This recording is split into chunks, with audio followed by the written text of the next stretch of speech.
மன்னர் வெங்கடராஜன் 52வது ஜெயந்தி விழாவை முன்னிட்டு குமரி நாட்டு சோழ மன்னன் வெங்கடராஜன் வரலாற்றாக புத்தகம் வெளியிட்டுள்ளார். சீரோடும் சிறப்போடும் நடைபெற்றுக் கொண்டிருக்கிறது. விழாவினுடைய வரவேற்புரை ஆட்சி அமைந்திருக்கின்ற அறுவை சகோதரர் ஜோதீஸ்வரன் அவர்களே, விழாவினுடைய ஒருங்கிணைப்பாளர் அருமை சகோதரர் சிவா அவர்களே, இங்கே தலைமை உரை ஏற்று தலைமை உரை ஆட்சி அமைந்திருக்கின்ற குருமகா சன்னிதானம் பாலபிரஜாதிபதி அடிகளார் அவர்களே, அருமை சகோதரர் மேடையிலே அமர்ந்திருக்கின்ற என்னுடைய இனிய நண்பர், இன்று திரைப்பட இயக்குநராக இருந்து கொண்டிருக்கிறார், கலை பிரிவினுடைய செயலாளராகவும் பதவியேற்று அவருடைய குமரி மாவட்டத்தினுடைய 2வது விழா இந்த தினம் அவர்கள் விழாவிலே பங்கேற்பதை மற்ற மகிழ்ச்சி அடைய கடமைப்பட்டிருக்கிறார். முன்னாள் நாடாளுமன்ற உறுப்பினர் அருமை சகோதரர் சௌந்தரராஜன் அவர்களும், அதேபோல் அருமை சகோதரர் வருகின்ற தினேஷ் அவர்களும் இந்த பகுதியினுடைய வழக்கறிஞராக பணியாற்றி எங்களுடன் இயக்கத்திலே சிறந்த முறையில் செயல்பட்டு வருகின்ற அருமை சகோதரர் பார்த்தசாரதி அவர்களே, முன்னாள் பஞ்சாயத்து தலைவர், வரதுக்கு முன்னே தண்ணி தட்டு போட்டுட்டார், ஊருக்குள்ள நிறைய தண்ணி தட்டு போட்டுட்டார், நேரம் பேர் தண்ணி இடத்தையெல்லாம் பார்த்துட்டு தண்ணி கூடிய விட ஒரு 10-15 நாளைக்குள்ள தண்ணி கண்டிப்பாக வரும் என்ற நம்பிக்கையில தான் அவர் என்னை அழைத்து சென்றார். அந்த அளவிற்கு பஞ்சாயத்து மக்களோடு ஒன்றாக இணைந்து பஞ்சாயத்து பணிகளை செய்து வருவதிலே அவர் மிக சிறந்தவர் என்பதற்கு பல ஆண்டு காலமாக அவர்கள் பழகியதிலிருந்து தெரிகிறது. அவருக்கு அந்த வேலை கண்டிப்பாக உரியவர்கள் நிறைவேற்றப்படும் என்பதை இந்த நேரத்தை சொல்ல கடமைப்பட்டுகிறேன். வருகின்ற அருமை சகோதரர் உடையார் அவர்களே, வருகின்ற நமது பேரூர் கழகத்தினுடைய செயலாளர் டாக்டர் சுபன் அவர்களே, அருமை சகோதரர் ஜெயக்குமார் அவர்களே, அருமை சகோதரர் இங்கே வருகின்ற மாமன்ற நமது பஞ்சாயத்தினுடைய மாமன்ற உறுப்பினர் அனைவர்களுக்கும், மேடையில் அமர்ந்திருக்கின்ற அறிஞர்கள், நான் இந்த சப்ஜெக்ட் பேசணும்னு பார்த்துட்டு சொல்றேன். இந்த விழாவெல்லாம் கொஞ்சம் பொறுமையாக இருந்து எடுத்துக்கலாம். எனக்கு அசம்பிளியில் இருந்தனால கொஞ்சம் அவருக்கு தெரியும், டெய்லி இருந்தாலும் ஒரு இஷ்யூ வந்துட்டு அங்கே போல எங்கே போனதால அந்த இஷ்யூ இருந்தாலும் கொஞ்சம் கொஞ்சம் காலம் போட்டு நான் ஏற்பாடு பண்ணி நல்ல அறிஞர்களை வச்சு ஐயா ஆலோசனை வச்சு இது எங்களுக்கு பெரிய அளவு நடத்தலாம் எண்ணம் இருந்தது. இவர் தொந்தரவுக்கூடிய ஞாயிற்றுக்கிழமை வரணும் அப்படின்ட்டார். இதுக்கெல்லாம் மேலாக இன்றைய தினம் நமது மண்ணிலே இவருடைய வரலாற்றை, இந்த வரலாறு என்பது இந்த நாட்டு மக்களுக்கு மட்டுமல்ல, இப்பொழுது இளைஞருக்கு தெரிய வேண்டும். இதுதான் முக்கியம். இப்போ காலங்கள் மாறிவிட்டன, பழைய மாதிரிலாம் கிடையாது. கவிஞர் நீலம் மதுமையன் அவர்கள் குமரி நாட்டு சோழமன் வெங்கடராஜன் என்ற புத்தகத்தை வெளியிட்டிருக்கார்கள். நேற்றை கூட தமிழ்நாட்டில் எப்படி இளைஞருடைய தாக்கம் இருந்ததோ மத்திய அரசாங்கத்தில் அந்த தாக்கம் வந்துவிட்டது. அந்த தாக்கத்தின் காரணமாக தான் இளைஞர் இப்போ பார்த்தீங்கன்னா நாங்களும் சர்வே பண்ணி பார்த்தோம், 20 up to 45 அவங்க என்ன நினைக்காங்களோ அதுக்கு தக்கன பொலிட்டிஷியன், பியூரோக்ரட்ஸ், அதுக்கு மேலே எல்லாருமே நம்ம செய்கிற மாற்றலைன்னா அவன் உங்களை மாற்றிக்கணும். இதான் இப்போ யதார்த்த நிலைமை. அதனால தான் இன்றைய தினம் மத்தியில் இருக்கக்கூடியவர்கள் ஒரு அமைச்சர் பதவி ராஜினாமா பண்ணி 1 கோடி காம்பன்சேஷன் கொடுத்து அதனுடைய வரலாறு இதெல்லாம் போச்சு பேசுது. இந்த சப்ஜெக்டை பேச நிறைய பேச வேண்டிய வரும். இருந்தாலும் இந்த நீட் எக்ஸாம் எந்த ஆட்சியில் வந்து தான் பார்க்கணும். இது அரசியல் மேலே கிடையாது. இது இதுக்கெல்லாம் நாங்கள் எதிர்ப்பு தெரிவிச்சு நானே கொண்டு கேஸ் போடுறேன். சுப்ரீம் கோர்ட் ஹைகோர்ட்டில் போட்டு சுப்ரீம் கோர்ட் போனேன். அந்த சப்ஜெக்ட் தான் மங்கி போச்சுப்போம். அடையாள விருந்தாளியில் போய் போராட்டத்தை நடத்துகிறோம். அதெல்லாம் இப்போ அவங்க எக்ஸ்டன்ஸ் கேட்கலாம்.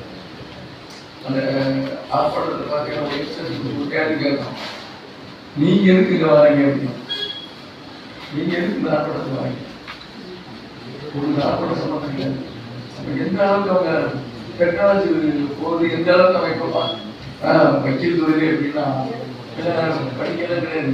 தட்டு எந்த ஆக்டிவ் புக்கை விலைக்கு அப்படின்னு நம்ம வாயில சொன்னா வெளியே போட்டால் அதே போல் நமது என்ன ஒரு நாள் ஃபுல்லா ஐயா ஒரு நாள் ஃபுல்லா இதை பற்றி பேசுறாங்க.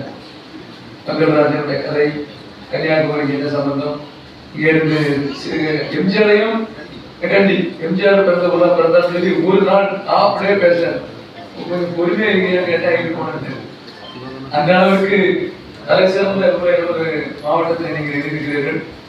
அது எப்போ வெளிச்சத்துக்கு வருமோ அப்போ வெளிச்சத்துக்கு நம்ம வியாபாரம் நடந்துட்டு அதை நம்ம அடிகளாருடைய இந்த அரங்கத்தில் வைத்து நடைபெற வேண்டும் என்று இருக்கிறது. ஆகவே இதனுடைய முழு வரலாற்றை தெளிவாக பேசியிருக்கிறார். நீங்க வரலாறு எழுதியவர், வரலாறு தெரிஞ்சவங்க போறோம், நான் அறிஞர் போறாங்க, நான் இதை பேசுறேன். அதில் ஒன்றே வந்தீங்கன்னா இது கூட தெரியாம அதாவது வரலாறுடைய நோக்கம் என்ன என்பது எனக்கு தெரிஞ்சு. ஒரு வாழ்ந்த மனிதன் மட்டுமல்ல, அரசராக இருக்கிறவர். நம்ம முதலமைச்சர் ஜான் டிக்சன் ஒரு புக் இருக்குது, இந்த சர்மா சங்கர்தாசர் 30 தினம் கூட எழுதி அவரே அந்த புக்கை காமிச்சு பிரசிடென்ட் என்ன பண்ணிட்டு சிஎம் ஒரு நாட்டினுடைய அரசு, நாட்டுடைய அரசு. ஆமாம், நம்ம சொந்தக்காரங்க ஒரு 6 மாசம் வீட்டுக்கு போய் சாப்பிடுவோம். ஞாபகம் இருக்கா? அவர்களை கூட்டு வச்சு பேசி நாலேஜெல்லாம் பார்த்தாச்சுன்னா விட்டா போக முடியாது. அந்த அளவுக்கு பெரிய நாலேஜ் கொடுக்கலாம். அவர்தான் என்ன சொல்றாரு, அந்த அளவுக்கு நீங்க உங்களுடைய அறிவுத்தன்மை கொடுத்துருக்கீங்க. 2-3 எப்படி வாழ்ந்தார் நாட்டுக்காக கன்னியாகுமரி மாவட்டத்துக்கு அவருக்கு என்ன தொடர்பு, அதை ஒரு 20 வருஷம் அப்புறம் தான் தெரிஞ்சு படம் போறாங்க. என்னடா இவ்வளவு சீரியஸா பேசுறாரு பார்த்தா கடைசியில சொந்த சப்ஜெக்ட் வந்துட்டாரு.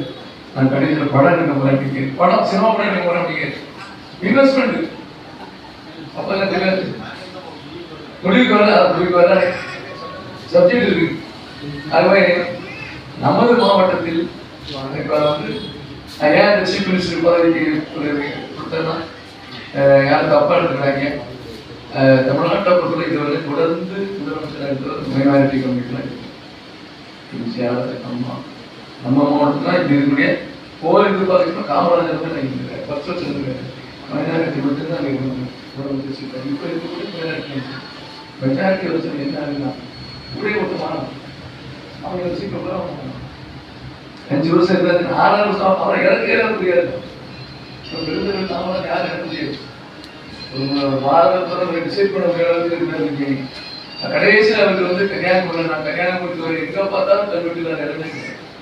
அவ்வளோத்தையும் நான் ரெனோவேட் பண்ணி ஸ்கூல் கட்டச்சுமே அந்த பழைய கல்வெட்டு காமராஜர் கல்வெட்டு பெருசாக வச்சிருக்காங்க. காமராஜர் படத்தை போட்டு ஆக ஒரு அரசு இருந்த மக்களுக்கு தெரிந்த அரசு அரசு இருந்த சீஃப் மினிஸ்டர் தான்.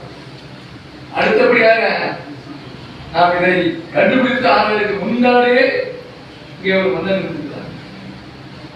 அது தெரிந்தாமல் வரலாற்றை எழுத சொன்னா இவரு தரவா சப்ஜெக்ட் படிச்சுட்டு ஒரு 10 மணிக்கு இல்லை சார் நான் தலைவர் சொல்லதான் கேட்டுட்டே நான் நோட்ஸ் எடுத்துட்டு இருந்தேன். என்னன்னு கேட்டேன், நாங்கள் ஒரு புஸ்தகம் வச்சுருந்தேன் அறிஞர் சபைக்கு நான் கற்றுட்டு நாங்கள் அறிஞர் விஷயம் ஒரு திறமை இருக்கு. டெய்லி வாட்ஸ்அப்பில் ஒரு போட்டு விட்டுருவாரு. திறமையை வெளிப்படுத்த கோபத்தை வெளிப்படுத்துவார். மனிதன் எதை சாதாரணமாக கொண்டு போவது கிடையாது. கோபத்தை வெளிப்படுத்தாலே நம்மளுடைய வாழ்க்கையில ஒரு கெட்டடிக்க வந்துடும். இப்போ யாருக்கிட்டே கோபத்தாங்க எங்க கொடுத்துருக்கீங்க சொல்லுறதுன்னா எவ்வளவு சாமர்த்தியமான ஒரு சின்ன ஒரு உதாரணம் சொல்லுங்க. இது எனக்கு தெரிஞ்ச உதாரணம் இல்லை, நாட்டு நடவடிக்கை நம்ம